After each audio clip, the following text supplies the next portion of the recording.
Right,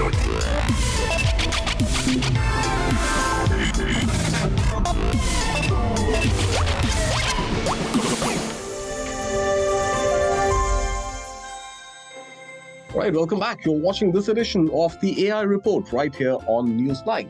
Well, artificial intelligence is fast becoming what somebody referred to it as amplified intelligence when one looks at how it is enhancing almost everything around us. First came the Airpods Pro 3 with a live translation capability powered by Apple Intelligence that provides near real-time translation for conversations. So if you have your pods plugged in, someone speaks to you in German, you get the translation in your ear in English. You respond in English and it translates back to German on the phone on the other end of the call. Now then came the Ray-Ban Meta AI smart glasses that allow you to capture photos, videos, hands-free.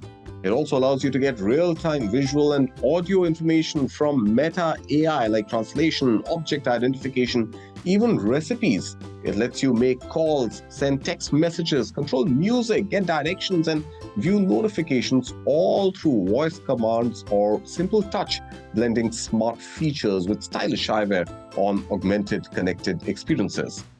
Now, India's own newly listed Lenskart has announced Lenskart's own AI glasses named B by Lenskart, which are lightweight, India-made smart glasses featuring a built-in Sony camera, Qualcomm Snapdragon chip, and Google Gemini 2.5 live AI for hands-free tasks like object recognition, live translation, even UPI lite payments, and of course, capturing photos and videos.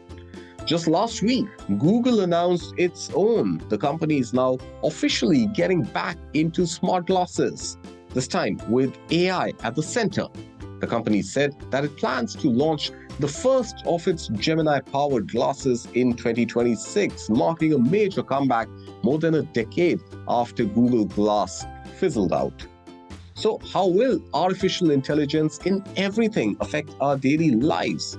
Is this the first step towards AI taking control of humans, or is it all Alice in AI Wonderland with happily ever after endings? Well, to discuss all this and more, we have with us Professor Daswin De Silva, Professor of AI and Analytics at La Trobe University, Melbourne, Australia.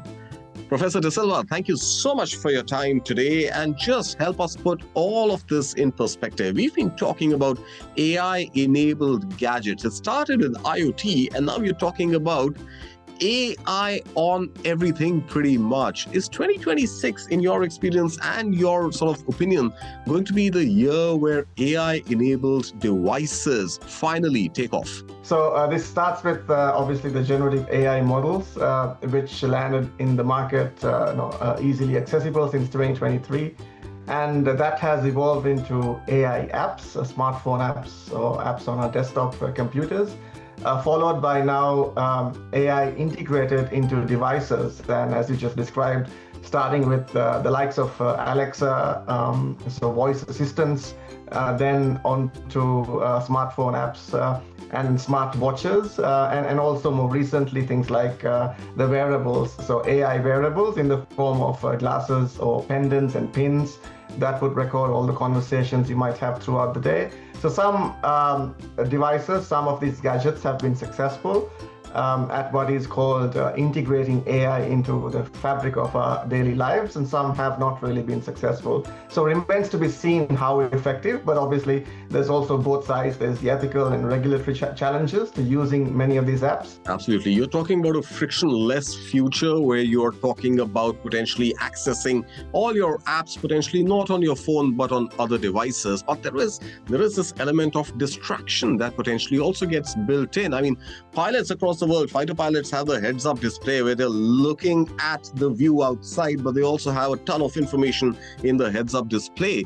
Here we are talking about everyday glasses which potentially could distract people with a lot of information constantly in front of their eyes. Isn't that something that could potentially lead to accidents, potentially lead to distractions, and lead to an always on, always connected, always looking at a screen kind of an environment? Definitely. So these devices have not been field tested for long periods of time, so there isn't really good data to reflect on the health care impact or the general personal well-being, so both physical and mental well-being of having lots of digital imagery right in front of you. So there is the eye strain, which is the physical aspect to this, but also the mental stress of having too many images passing through or having to focus extensively throughout the workday or throughout your time that you're awake.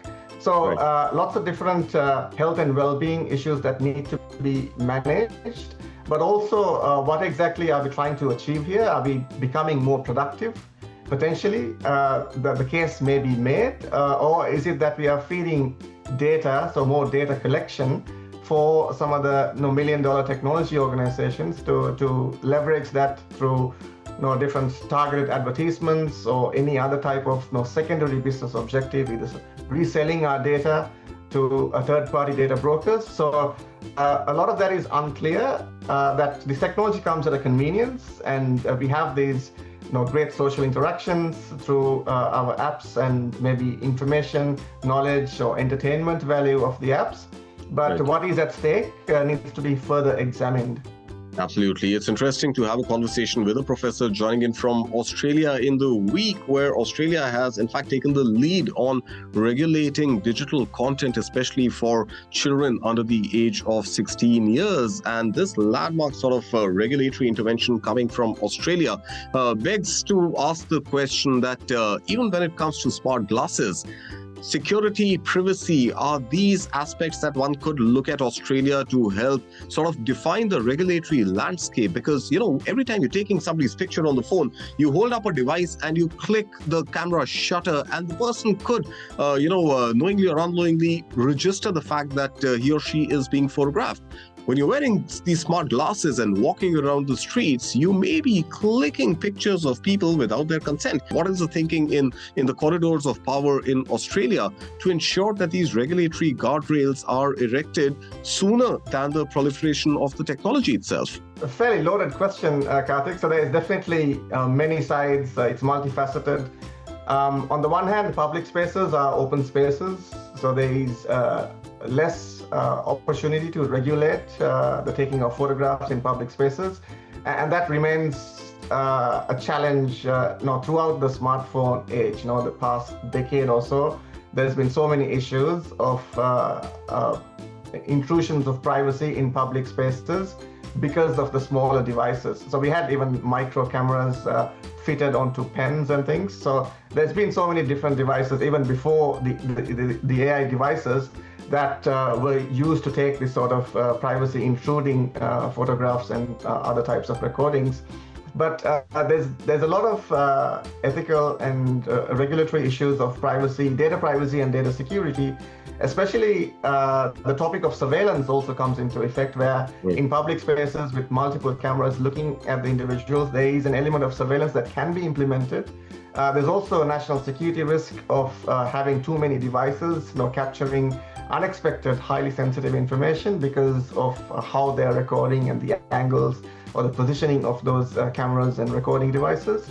So there's many different issues that need to be addressed. And usually what happens is, or at least in Australia, we have fairly strong privacy laws, and we use that as a precedent to govern the AI devices and wearables. So having that strong base has been quite effective. And for example, even with having data centers, we cannot train AI models in Australian land because we have strict copyright laws where the technology companies have to seek copyright consent before they start training on public data. So having that strong legal base of pre-existing laws has been quite effective in managing some of these risks. All right, Professor De Silva, of course, the eternal question of consent continues to remain and loom large over all these new gadgets and the AI-enabled technology all around us. And of course, the question of regulation. How much of regulation is too much regulation to thwart innovation? And how much of regulation is indeed required to ensure that national security as well as personal security is protected? Well, let's leave the conversation at that this week. Professor De Silva, thank you so much for joining us right from Australia on the AI Report. That was Professor Daswin De Silva sharing his views on whether 2026 is going to be the takeoff year for wearables and what more can we expect in the world of digital privacy as well as regulations. Go.